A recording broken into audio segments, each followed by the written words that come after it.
Езиши урыша берди. Кийин колу бутун байлап дарыяга ырып салайлы деди. Мен дагы ошо тагдырымда эмне болсо ошо болот дедим. Тагдырымда ошо ишеге түшүп өлүш болсо өлүш болот дедим. Ошо 10 миң 15 миң акча берсең дейт, сага тийбейбизсең сага келбейбиз дейт. Появляется вопрос один. Если у меня длинные волосы или длинная одежда. Сен каматып ташайм деди. Тергөөчү да коркутtu жинде. Мына боюнуңа албасаң каматам деди. Мамлекеттин алдында коомчулуктун, элдин мыйзамынын алдында жооп бересиңер. Себеби 295 статья боюнча эч кандай күнөөлөр далилденген жок. Андан кийин экинчи бир маселе.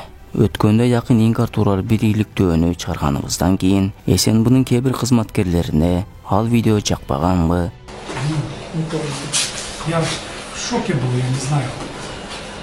Еле-еле вспомнил сейчас, как взял нож и порезался. Потому что этого очнулся в больнице и все. Подстава кылгандарга подстава сөз түрдө кылынат. Валлахи касам ичип айтам. Валлахи касам ичип айтам.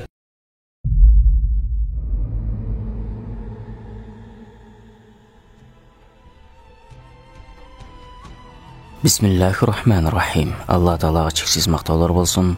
Жана акыркы пайгамбарыбыз Мухаммад Мустафа саллаллаху алейхи ва салламга Аллахнын саламы жана салаваттары болсун. Ассаламу алейкум урматтуу мусулман бир туугандар. Ошентип 2017-жылы якын инкар жамаатынан деп жөнөкөй эле адамдарга ярлык келүү, тинтүү, сурак кылуу, камоо процесстери Ошто да уланат. Бирок түзүлгөн сценарий көлдөгү окуялардын эле көчүрмөсү. 2017-жылдын 11-августунда жума күнү түндүктө да, түштүктө да сүйлөшүп алгандай бир күндө башталат. Себеби жума күнү 5 маал окуганы да, 1 маал окуганы да, сүннөт кийингени да, костюмчаны да баары бир жерге топтола турган күн.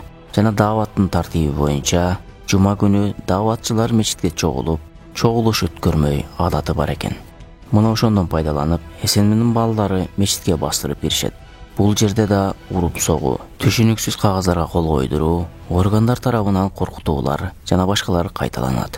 КГНБнын кызматкерлери келип, 5-6 камералар менен келип, сүрөткө тартып, бир жарым саат, 1 саатча сүрөткө тарткан болду. Жуманын астында анан биз алып чыгып кетти, автобустарга алып. Ошол жерде бизди допрос кылып, бардыгыбыз бирден 25 киши болчубуз ошол жерде. Бардыгыбызды алып кетти, автобуска басып. Калып калышка, намаз окушка мүмкүнчүлүк берилген жок. СМга алып кетишти. Анан СМга барып, көпкө чейин турдук, ошо коридорун эле алып кирип койгон, коридорунда турганбыз. Коридордо турдук, күтүп турдук. Анан биз ошо намаздар ошол жерде коридордо эле окуттук. Намаз убактылар болгондочу. 20-дан ашык адамды жумада окутпастан алып кетишип, эч кандай негизсиз 3 күн 3 түн сурак кылып кармашат. Бул эмне деген мыйзам бузуу? Эмне деген адам укуктарын тебелөө? Бирок өздөрү деле таң калышкан да, буларды неге алып келдиңер деп бири-бирине түшүнбөй калышкан. Допрос кылып аткан балдарчы, УКМКнын балдары. Бул эчтеке жок экен го деп эле бири-бирине тиктеп калышкан да. Анан допрос кылып эле анан түн болуп кеткен, көп адам болчу да, түн болуп кетип ошол жерде. Көрөшө турган коверлорун алып түшүп беришкен, ошо коридордо жатканбыз да. Анан түн болуп кетип, анан жетишпей анан мечитке алып чыгып коюшкан. Мечиткечи. Ошо Черемушка СМБга жакын жерде ошо Ача Мазар деген мечит бар. Ошо Ача Мазарда ошол жерде 3 күн ошол жерде болгонбуз да. 3 күн ошо допрос кылышкан ошол жерденчи. Мечит ошо УКМК СМнын балдары карап турушкан, бизди эч жака чыгарбайчы мечиттен. Биз менен чогуу жатышкан, 3 күн чогуу болушкан да биз менен. Жана буларга да ошондой эле кара аярлык келип, якын инкарчыларсыңар деп түшүнүксүз кагаздарга кол койдуруп, ишти сотко ашырып, арасында инвалид, бирөөсүнүн көзү азиз, бирөөсүнүн колу жок, дагы башкасынын башка майыптыгы бар адамдар да болгон. Бирок сот баарына бирдей өкүм чыгарып, 3 жылга кесип салат. Оштун сотторуна алкыш. Ичибизде ар түрлүү адамдар болчу. Дааватка тиешеси жок адамдар да бар болчу. Дааватчылар да бар болчу. Ар түрлүү да эми. Ушул жерлерге кол коюп койдум. Биз анда бир мен саат өтө караң болуп кеткенде, уже чарчап, уйкусурап болбаганбыз да. Түнү менен күтүп отурганбыз. Коридордо отургандачы. Саат 2-1 болуп кеткен, ошо саат 2-1де уже уйку келип, уже мындай чыдабай калганбыз да. Анан ушул жакка коюп койсоң батыраак чыгасың деген, ошо батыраак эле чайланы деп бат-баттан кол коюп бергенбиз ошо. Бирок эмнеге кол койгонубузду билген эмеспиз. Кийин жөн эле кое берип койгон. Бир түкенде ушу менен жөн эле түшүндүрүү ката алып койгон окшойт деп эле койганбыз да. Дагы кол коюп койгула деди. Кол коюп койгонсун. Окутпадыбы? Жок, окуган эмеспиз. 3 жылга соттолуп кеткендердин арасында Көп жылдар бою чет мамлекетте жашап жүрүп, 2017-жылы кайтып келген бул акебиз да жума намазына бара калып үйлешип калат. Эмне, эсен булардын максаты эптеп эле результат чыгаруубу? Oradan mayda 14'de kelgan bo'lsam 17-жылы avgustda men o'sha masjidda bo'laman. O'sha yerda tanish bolalar bilan ko'rishgani boraman. Ana shunda meni o'sha jamoat bilan ushlab turib, meni 3 yilga sutlab yuboradi. Ошентип Оштода көлдөгүдөй сценарий кайталанып, бул жакта да эки мусулманды бири-бирине кайраштырып, акыры уруштуруп тынышат. Укканбыз ошондой иштерди. Ошо көргөн адамдар да бар, пострадавшийлер бар. Бирок алар айткан эмес. Заявление жазган эмес, бирок болгон. Мени атамы да урган, мени иним урган, күбөлөр бар. Ошондо 4-5 жигит келген. Аттары Билал, Амирулла, Нургазы, Халид деген балдар келген. Олар мени лично коркуткан. Ошондо шарт койгон, сен көнөн кесесиң, чачыңды аласың, анан биз маршрут беребиз, ошо маршрут менен жүрөсүң деп. Анан экинчиси, ол жамаатыңа ат коесуң деген. Бул кишини Ош шаарынын Борбордук Бухари мечитинде олтурганда, ошол жердеги башка бирөөлөр сени акын инкарсың деп уруп согуп, 2-3 сүдүрөп мечиттин сыртына алып чыгып коет. Демек бөлүнүүнү булар эмес, башкалар уюштурган экен да. Ошо жөнүндө мурда биз машвара болот эле. Ошо машварада жыйналыш болот эле. Ошо дават таказалары ошондо бөлүнөт эле. Барганбыз машвара баргандан кийин Бухари мечитинде болот эле. Ошо мечиттен алган ирет салышты, мажурлап чыгарышты, сен кирбей мечитке машвара отурбайсың деп. Күч иштеш турган бир адам күч иштеге болбойт экен, 2-3 адам мажбурлама машварадан мечиттен айдап салышты. Бул жигитти Билал, Мухтар, Күмүш аттуу Кара суунун чаласабат баатырлары өлгүчө сабап бөлүгүн сайга кыргытууну план кылышкан экен. Ошо Кара сууда Билал деген кутама бар. Ошо ар дайым жолдошкан сайын ошо катты сүйлөп, бирден кетип кал деп, кайра көтөрүлүп мындай ачуулана берчү эле да. Мен учпай кетип калчу элем. Көргөн жерде салам берип жүрчү элем. Күндөрдүн биринде ошо мечиттен дагы шамдан кийин мечиттин артына өттүп эле ошо жерден ушунча урду, туруп бердим. Андан кийин мындан кийинки жаман болот деди. Учпай кетип калдым. Күндөрдүн биринде бир алап калды жердешим Номан деген акем чакырдык. Ошентип мечитте обедте келип, кечкен мал мечитте отурган эле амал кылып. Бир мал топту келе башташты. Баардык кудамалар келди. Көпчүлүк топтолуп кетти. Шамдан кийин эле ошо сыртка чыксам, шеригими ошо Номан экени урушуп аткан экен. Көптөш урушуп аткан экен. Уруп аткан жеринен ошо колунан ошо жепилерин башына сыдырып, колунан эптеп качышып кетти. Анан мага азылышты. Мага 1-2 азылгандан мен качтым. Экөөбүз бирге алда Номан экен качты, артта мен качтым. Артыбыздан машина менен кууп барып жетип алды. Жетип алып машинага чыккыла, мынакта жакшынай сүйлөшөбүз деди. Биз да туура ойдо ишенип машинага чыктык. Машинага чыкканда эле ошо Билал урушту баштады. Бир малда ошо таканса талага айдады да, дарыянын боюнан. Таланы көрсөтүп атат, каяка кетип атасыз, нормаль сүйлөшөбүз дедиңер десем, кайра урат. Ошентип талага жеткенче уруп барды. Ушу пайгамбар тарихасында Мухаммад саллаллаху пайгамбар жамаатка жакшылык кылган, берген, туганчылык мамилеге курган. Ошо мусулманчылык ушундай деп болот деп айттым. Ого бетер уруп атат. Мен айттым, пайгамбар айткан Кабаны карап, о Каба, сен атың кандай улук, сенин жытың кандай жытуу, сагарган момундун заты улук. Ошондо момунга дейт, жаман күмөн кылганды харам кылган, сөгүш биякта турсун, сүйлөшөлү десем, кайра ушунчалык уруп салды. Уруп салып барып түшүрүлө. Номан экен да ичинде, Номан экен да уруп барган. Түшүрүлө баштады ошо жерде. Билал, Күмүш, ошо экөө биринчи көпчүлүккө кийин үчөө барды. Үчөө бар ошо деп ушунчалык урушту туруп бердик. Бир малда ошо машинасы менен биз таштап кетти. Анан дагы Мухтар деген айтып барды. Көшүп дагы урду. Ал жерде. Мен колуна чыгып кеттим мен. Бир узун тике сай бар экен. Ошол сайдан түшүп барып туруп, дала менен качып кеттим. Кийин чалып кайтара мага чалды. Сен дейт, өзүң кетпей, сен ыйманыңды таштап кетип атасың деди. Шериңди таштап кетип атасың, ыйманыңды таштап кетип атасың, ыйманың калды бер дегенде мен кайра келдим. Ошончо калтак жегенден дагы кайра келдим алдына. Алдына келгенде дагы баштады талада. Шамдан башталган ошентип 12-ге 1гече болду да уруш. Бир малда арматура алып келди, чабып салалы деди. Теректин жоон шаң бутагын алып келди, ошо менен эзишип уруша берди. Кийин колу бутун байлап дарыяга ырып салайлы деди. Мен дагы ошо тагдырымда эмне болсо ошо болот дедим. Тагдырымда ошо ишеге түшүп өлүш болот дедим. Ушунчалык урду. Номан эке сотрясение алды, өзүн билбей жатып калды. ошодон келип бир жерге машина менен кайра келип өздөрү суу куюп берди. Бетиңе бет колду жууду. Бүт жак жарабай калган. Кийимдер айрылып кеткен. Баш көздөр берке болуп калды. Номан экени үйгө алып келдим эптеп. Үйгө келгенде Масураттар чочуп кетти. Коркуганан Номан эке биз үйдө 5-6 күн жашады. Кузат, тамак өтпөйт, суу ичет, кузат. Ошондон анан Жалал-Абадтагы бир тууган өлкөсү бар эле. Жалал-Абадта тааныштары, кудамалар, таксылар машина менен келип алып кетишти. Эч зыяндык көрсөтпөдүк. Базарга чыгып иштеп, бала чакаларымды бир апта алып келчү элем. Ошодон кийин үйдө жатып калдым. Үйдө арабага да ишке да чыга албай калдым. Аз деле ошодон уже эске тутуу бинесени коюп жей койсом, уже эсине чыгып атат. Остатка азыр калды да, ошо ударда эсте чыгаткан болуп, унутчак болуп калдым. Мына чыныгы террористтер. Балким булар органда иштегендерди капыр деп, аларды өлтүрсөң күнөө болбойт деген кээ бир диндеги чала сабаттардын тилине кирип, органдагыларга да кол салар. Мындай өз мусулман бир тууганым варварларча сабап, кийин сайга ыргытууну план кылган Билал, Күмүш, Мухтар жана башка ошого окшогондор эми намазга ниет кылып жүргөн органдагыларга күч колдонбойт деп ким кепилдик берет? Мына органдагыларга жумуш. Эми тигиз өкүрлөргө иш козгоп, результат чыгара бергиле. Биз ойлойбуз, бүгүндөн баштап тигиз өкүрлөрдүн түн уйкусун бузасыңар деп. Бул акебиз 2018-жылы негизсиз эле айыптап, ошондон бери сен экстремисттердин мүчөсүсүн, учетту турасың, сага дааватка чыкканга болбойт деп орган кызматкерлери көчөдөн көрүнгөн жерден коркутуп келишет. Үйлөнгөн адат калабы демекчи, органдагылар жакында эле дагы бул кишинин үйүнө эч кандай негизсиз эле кирип барышкан. Дааватка чыгайын деп 10 айыл сотрудниктерге барсам, алар айтты, сиз экстремисттерди тизместе турасыз деди.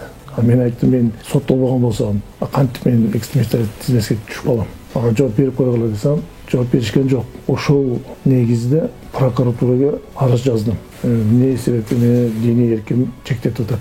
Ошону карап койгула. Анан 14 ноябрь күнү прокурордун өкүмү менен иш кайра козголду. Ол натыйжасы кандай болот мен билбейм. Президентке кайрылуу жасаган. Эмне себептен мен өкмөткө каршы болбосом, экстремист болбосом, эч кандай уюмду мен тааныбайм.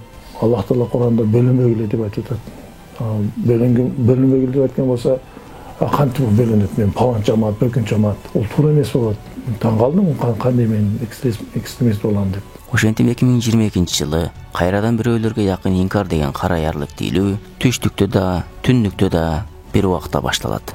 Жана бул жигиттер алардын кезектеги курмандыгы болушат. Бул жерде да органдар тарабынан коркутуулар, мойнуңа албасаң камайм деп ачык эле айтышкан экен. Бирок ошо мисаханада 2 жол 3 жол катыштык, сүйлөштүк. Анан ошо жерде айтышты. Сен каматып ташайм деди. Тергөөчү да коркутtu жинде. Мына айттар бойнуңа албасаң каматам деди. Колуңдан келгени кыл, каматсаң камат. Эмне колуңдан келсе шуну кыл деди. Анан ашы иштер сотко ашып кетишти. Тергөөчү ким деди? Тергөөчү ошо Кожоев Шумкар. Ошо оперд балдар барды, Оразбаев, Жуманазар дагы болот деп, унун фамилиясы кичине азыр эсимде, жадымдан көтөрүп калды. Ошо 2 киши, 3 киши барды. Ишинде бир алып келип туруп, коркутуулар менен бир 6-7 сааттайын, 11ге чейин ошондой тергөө иштерин жүргүзүп, ошондой сен ошондой жамааттасың деди. Мен ундай жамаатты билбейм, мен ундай жамааттын эмесмин деп айтсам деле, тергөөчү айтты, сен деди, сен ошо мына дейлага кол коесуң деди. Анан кол койсоң эле, койбосоң эле сени каматам деп туруп, ошондой коркутуулар менен мени неме кылды. Ошондой кол койдуруп алды дейлегечи. Анан ошо менен биздин ишибизди сотко ашырып берди да. Жана бул жигит мойнун албай койгондо, алар мойнуңа алсаң өзүң эле жакшы болот. Болбосо аялыңды, апаңды сурак кылабыз деп коркутуп мойнуна алдырышкан экен. Мына подстава. Кантип бирөөнүн күнөөсүнө башка бирөө жооп берет? Кайда жазылган мындай мыйзам? Же атайын ош үчүн өзүнчө мыйзам барбы?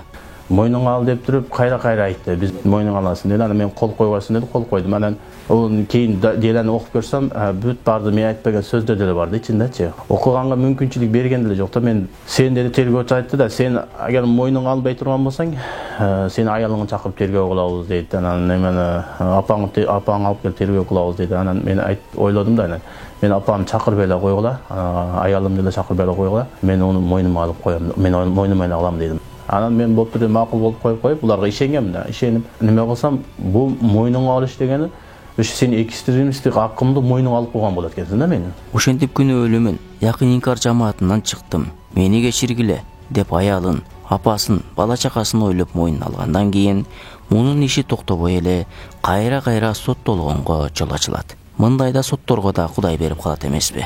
Негизи мындай видеолорду кылдыруунун бирден бир себеби сен ошол уюмдан экениңди моюнга алуу болуп саналат. Алар сени башкаларга үлгү болосун, сен жакшы иш кылган болосун, сага жеңилдик болот, сен азаматсың дешет. Ачыгында бул эртең ушул сөзүңдү карманып, кайра соттогонго, камаганга мүмкүнчүлүк түзүлөт деген сөз болот. Жогорудагы инсан да дал ушундай абалга туш болгон. Себеби сен намазыңды таштабайсың, даватыңды улантасың, мечитке барып намазыңды окуйсуң, кааласаң сүннөт кийинесиң. Анан 1-2 жыл өткөрүп, бир жактардан буйруктар келгенде, объективдин бардыгы сага каратылат. Мына бул адам ал уюмдан чыктым деп алып, дагы деле кайтпаптыр деп мечитте намаз окуган, узун кийген сүрөттөрүңдү, көчөдө бирөөлөргө дават кылган сөздөрүңдү жашыруун видеого тартып алат. Жана далил катары аны алып келип, сени соттой берет, камай берет. Жана сен бул сценарийден чыга албайсың. Себеби сен ал уюмдан кайттым деп видео кайрылуу кылып берип, өзүң билбеген абалда ошол уюмдан экениңди тастыктап бергенсиң. Ошондуктан ал уюм атешиң жок болсо, алар менен мамилең болбосо, алар жөнүндө билбесең, андай видео кайрылуу кылып бербеш керек. Эгер ошондой уюмду билсең, алар менен мамилең бар болсо, мамлекеттик түзүлүшкө зыян келтире турган идеологияларды карманган болсоң, анда мойнуңа ал. Ошол органды адамдары дагы, соттун адамдары дагы, прокурордор да ошо катышкан ар бир мүчөлөр баягы бизге каршы жала жапкан кайсы бир даватчылар болобу, башкалар болобу, мусулмандын маскасын жабынып алып туруп, ошондой иш жүрүткөн адамдар бардыгы эртең кыяматта Алла Тааланын астынан жооп беришин билип койсо болду. Акыркы күндөрү милиция кызматкерлери куру жала подстава менен алек болуп алышты. Машинеге, чөнтөктөргө наша салышып, акча алып атышат. Мечиттерге деле намазга чыга албай калдык. Алар дагы мусулмандар. Подстава кылган милициялардын акырети кандай болот? Рахмат. Пайгамбарыбыз алейхиссалам айткан, эгерде кимдир бирөө башка бирөөнү подстава кылып жалгандан доомат кылса, ошол өзү кылган доомат менен доомат болмоюнча өлбөйт деген. Эгерде сиз бирөөнү сойку дедиңизби, сизди элдер сойку деп айтмайынча өлбөйсүз. Эгер бир милиция сизди подстава кылды, же милиция эмес башка эле бирөө, ал өзү подстава болмоюнча өлбөйт ал. Аны көрөт. Пайгамбар өзү айткан муну, осуятында келет. Мен андай өз башыма өткөрдүм, урматтуу бир тууганым. Мен өткөрдүм аны өз башыма. Мен ооруп калдым. Жүрөктүн жанагы дарысын коюп, алып бир жума жүрдүм. Бир сутка жүрүп, тамак жегени барсак, иштен кетердин астында мен тартышты сүрөткө муфти кайфует деп чыгарышты. Чубага жоорубай тамак жеп ишинде жанагы аппаратың бар, ооруп атам. Мен ойлодум, ушуну ким кылса бул билинет баары бир. 2 жылдан өтпөй билинди. Менди камерага тарткандар өздөрү камерага тартылып, 1000 эсе абийир ачылган абалда аны Кудайым көрсөттү. Аны Кудай көрсөтөт. Мурда 40 жылда деген сөз азыр 2-3 жылда, жарым жылда эле билинип калат. Ошого бул милиция тууганбы, башка айтабыз, этият бол. Өзүң подстава болуп сени жаманыраак болуп калат, урматтуу бир тууганым. Ошон үчүн бул адамдар коркуш керек мындан. Кудайдан коркпосоң да өзүң шарманда болгондон корк. Сен барып бирөөнүн хатынына барып зына кыласың. Бирөөнүн кызы менен сүйлөшөсүң, сенин хатының да кур калбайт, аны билип кой. Ал хатының жаман болгон үчүн эмес, сен жаман болгон үчүн. Сен жаман болгон үчүн. Бирөөнүкүн уурдайсың, Кудайым сеникин уурдатып коет. Ушундай салынуу кашыкта 1 миллиметр бияк жылып кетпейт да. Сен ойлойсуң, Кудайны алдап кой. Кудай сени андай бетер алдап коет, оңой эле. Сен кыйтырлык кылдың дейсиң. Кыйтыр адамдын эң түшүнбөгөн жери ушул нерсе, өзүнүн кыйтырлыгын башка бирөө билбейт деп ойлойт да. Мамлекеттен уурдап атам, параны алып атам, палантын кырып атам, курсагымды тойгузуп атам. Кудайым биягын оттон чыгарып коет, урматтуу бир тууганым. Ушундай отуруп каласың бир күнү. Подстава кылгандарга подстава сөз түрдө кылынат. Валлахи касам ичип айтам. Валлахи касам ичип айтам. Ошентип органдагылар коркутуп, үркүтүп, түшүнүксүз кагаздар кол койдуруп алганга да жетишкен. Жана ал кагаздар мурда эле толтуруп бүтүлгөн экен. Мына көз боёмочулук. Тергөө бүтөй дегенде бирос аша тергөөчү сурат да. Айыл өкмөттөн деди, характеристика алып келесизби деди. Аны оперлер ал бар деди. Бүт бардыгы бар. Мына дейланышта тикилип турат деп туруп, оперлар шундай деди. Кийин бул жигиттердин сүрөтүн Якын инкар дини экстремисттик кыймылынын эки тобу кармалды деп интернетке чыгарып салган. Ош облустук милициясынын басма сөз кызматы соттоло элек адам ошондой өкүм чыгарып калган болсо, демек соттун деле кереги жок окшойт ошто. Биринчи сотум болбастан туруп менин сүрөттөрүм эч кандай айып коюлбастан туруп, сүрөттөрүм интернетте жүрөт да. Өзүңүз билчү эмеспи? Билгем жок. Сүрөттөр интернетте жүргөнүн билгем жок. Сотко бир иштим менен баргамда, ошо сотто иштеген балдар мына сүрөттөрдү ичидеги кайсы бир сиз деп сурашты. Анан мунасы менмин дедим. Ошондо таң калдым. Мен мындай ойласам, ошо милицияханада тартылган сүрөттөр ошо интернетте жүрөт да. Бирок сүрөткө алган балдар ошо оперлар болот. Ошолор берген деп гуман кылам да, бирок башка бир сайттеги балдар кеп туруп сүрөткө тарткан жок да мен. Эми бул облустук басма сөз кызматына жана сүрөткө тартып аны таркаткан тергөөчү жана оперлерге карата кандай чара көрүлөт болду экен? Ошондуктан калайык калк интернетке кармалды, шектелди деп чыгарылгандын баарына ишенип, жан кошунаңардан чочулап жүрө бербегиле. Кээде результат үчүн да, кээде подстава кылып болсо да, жаманаттуу кылып кое беришет. Силер кошунаңардан эмес, подстава кылуучулардан корккула. Чачын өстүрсө, узун кийинсе, экстремисттердин катарын толуктап калган болсо, чачын өстүрүп жүргөн артисттер, узун кийинген поптор кимдин катарын толуктап алат? Бул жигит да чачын өстүрүп, узун кийинип, европейский стилде жүрөт экен. Анда бул жигит да экстремисттердин катарын толуктап калабы? И вот у меня появляется вопрос один. Если у меня длинные волосы или длинная одежда, от этого я становлюсь каким-нибудь там якынщиком или каким-то инкарщиком или инкар-якынщиком. Я считаю, это бред. И живем мы в демократической республике, где ты можешь одеваться так, как хочешь, жить так, как хочешь. Хвала Аллаху, и пусть Аллах сам убережет нашу страну.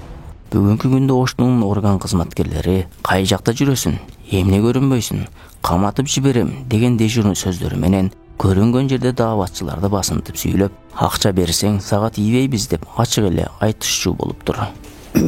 Ошо Якын инкарсың деп позорить этет, мындай Якын инкарсың сени адашкансың, сени казиятка муфтият кылбайсың деп анан келген жерде сайылып анан өздөрүнүн несин кылып түрмөгө барып коркутат, түрмө камайм, дагы камайм дейт. Ошо 10 000, 15 000 акча берсең дейт, сага тийбейбиз, сага келбейбиз дейт. Алар грамотный да. Алар мына запись микрофонду коюп туруп, анан камераны коюп туруп мени акча албайт экен да. Мага намекат этти. Мындай иштеди, мен жабылып жүрөбүз, жакшы сүйлөшсөңүз, бул жапсалса болот дегенде мен айткам, эмнеге акча берем мен? За что? Нарушение кылган болсом, бир законду бузган, эмнеге берем мен? Өз бүтүп кетсе болот. 20-30 миллион деп ошо пулдар сөздөштү да алар. Биз кандай айыбым үчүн мен акча берем деп туруп, бирок аларга бир акча бергеним жок. Бир неме болду. Болбосо сен деди бирөөсү айтты, ошо оперлерден бирөөсү айтты. Болбосо сен тергөөчү менен өзүң жекече сүйлөшөсүңбү деди да магачы. Анан мен айттым, ана тергөөчү өзү жок мен муну менен сүйлөшпөйм деп туруп, анан неме кылып кетип калышты да, ошондой бир акча сурагандай болушту. Бияктан кийин билсек, балдардан биз менен чыккан, мен менен чыккан, 3 күнгө чыккан балдардан ошо акча алган экен да буларчы. Аса бирөөсүдөн 15 000 алган, бирөөсүдөн 25 000 алган, бирөөсүдөн 6 000 алган, бирөөсүдөн болсо 3 000 алган, ошондой 5-6 баладан булар акча алган. Биз бербейм дедик эле, улар бизди ошондой кылып сотко ашырып, мына азыр 1 жылдан бери судурап жүрөбүз да мындай. Ошентип акча бергендер кутулуп, акча бербегендер тутулуп жатыптыр. Şu şeralerini atası bolam. Ana januar ayında malamana kılgın bolsa, hazırgacha köygem köp boladı. Nizahta imkarda azasın degende de barıp turup korkutup ürkütüp ulardan akça alganları koyuveret eken. Akça berbegenlerdi barıp kamap koyat eken. Jay yakın imkara sen azasın dep korkutup ürküteret eken. Эми органдагыларды эмне деп атасак болот? Мамлекеттик чорныйлар десекпи, же бирөөлөрдүн чөнтөгүн аңдыган роодун бизнесмендери десекпи? Министрликке бир суроо. Күнөөнү мойнуңа албасын камайм деп коркуткан Кожоев, Шумкарга, ар кимдин чөнтөгүнө көз арткан Орозбаев, Жуманазарга, Доронов, Болотко жана башка ушул ишке аралашкан кызматкерлерге кандай чара көрүлөт? Эмне үчүн мамлекеттик кызматкерлер карапайым жарандарга басым өткөзөт? Мындай укукту ким берди буларга? Эмне үчүн булар дагы деле ар кайсы тармактарда иштеп жүрүшөт? Министр бул ишти өз көзөмөлүнө алып, акчаларын алдырткан инсандарга кайтартып береби? Жана кызмат абалынан кыйынаттык менен пайдаланган кызматкерлерге чаралар көрүлүп, жумуштан алынабы? өз колундагыларга тили өтүп күчү жетеби? Андан кийин экинчи бир маселе. Өткөндө якын инкар тууралуу бир иликтөөнү чыгарганыбыздан кийин СНБнын кээ бир кызматкерлерине ал видео жакпаганбы же бул ишке белчесинен аралашып, айыптар ачылып калбас үчүн кылганбы? Айтор, камакта жаткан якын инкар деген куруп кеткер ат менен бейкүнөө айыпталып жаткан кээ бир инсандарга барып, экинчи видеодо эмнелер бар, эмнелер айтылган? Адвокат, журналист, дааватчың баарыңды камайбыз деп коркутуп, үркүтүп келишкен. Кийин ошол жерде башка бирөөлөргө, балким бывший шефине чалып айтып дедик, аракет кылдык, бул жагы болбой жатат деген сыяктуу сөздөр менен маалымат берип турган. Эми УКМКнын төрагасы Камчыбек Ташиевке суроо. Буларга ким укук берди ал жакка кирип, инсандарды коркутканга? Же булар үчүн атайын мыйзам барбы? Демек булар адамдарга кооптуулукту жаратышы, алардын өмүрүнө чейин кол салуусу мүмкүн экен го. Түрмөкана, аларга проходной двор болсо, ошол жакта себепсиз болгон өлүмдөр, кескилөөлөр булардын колу менен болгондур балким. Я в шоке был, я не знаю. Еле-еле вспомнил сейчас, как взял нож и порезался. Потому что для этого очнулся в больнице и все. Ешкимге тревожу сетпели, бары жакшы, энди баардыгы нормально. Да, ошол бары жакшы болот. Биздин кызматкерлерге мындай абырдообуз мындай эмеңиз жокпу? Ассаламу алейкум рахматулла. Сиз бул видеолорду көрүп турасыз деп ойлойбуз. Балким биринчи видеону көрүп, бул кайрылгандардын маселесин карап койгула. Чечилбеген маселелерин чечкиле деген тапшырмаларды да бергендирсиз. А бирок баскан жеринен чөп чыкпаган балдарыңыз алдыңыздан чыккандан кийин жер ээн босотоңуз төбөгү чыгат болуп, же өрдөк жокто чулдук бий болуп, бул жака келип алып, бардык жерден майканын чыгарып басып жүрүшөт. Балким сизге баары сонун кетип жатат деп маалымат берип жаткандыр. Бирок андай эмес. Мына ушул кыйын күнгө туш болгон адамдардын маселесин жеке өзүңүз угуңуз. Алар менен жалгыз сүйлөшүңүз. Себеби бул маселени көргөн эл сизди кылып жатат деп түшүнөт. Чынында бул бийликти, президентибизди жаман көрсөткөндөр мына ушул кол алдыңарда иштегендер. Убагында силерге да подстава кылгандар мына ушулар эмеспи?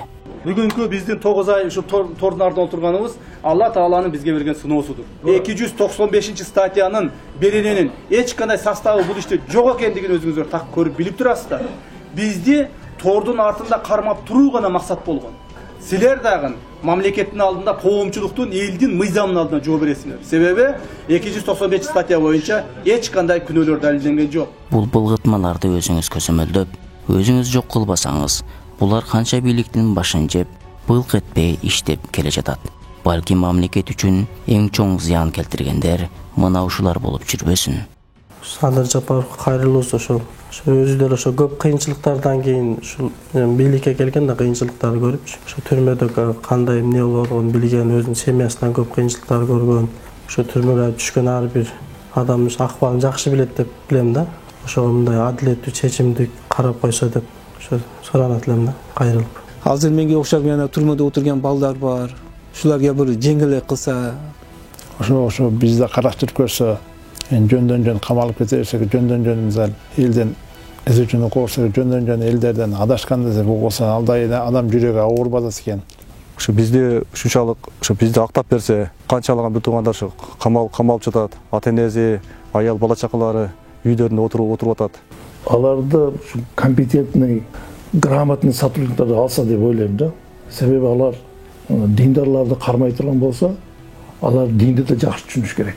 Азыркы күндө болуп жаткан иштерге карап койсоңуз, отунам, соронам. Мына Октябрьский соттун чечими менен канчалаган үй бүлөлөр үйү тинчи бузулуп атат. Дагы менге окшогон балдар келечекте дагы ошондой болуп, алар да чыңкырап калышат. Отунам, соронам. Эми азыркы судья деле мен ошондой бир туура эмес чечим чыгарып койду да, мен эч кандай неме мыйзамга каршы бир иш кылбасам деле деп туруп, ошондой суранат элем мен Садыр Жапаровтан.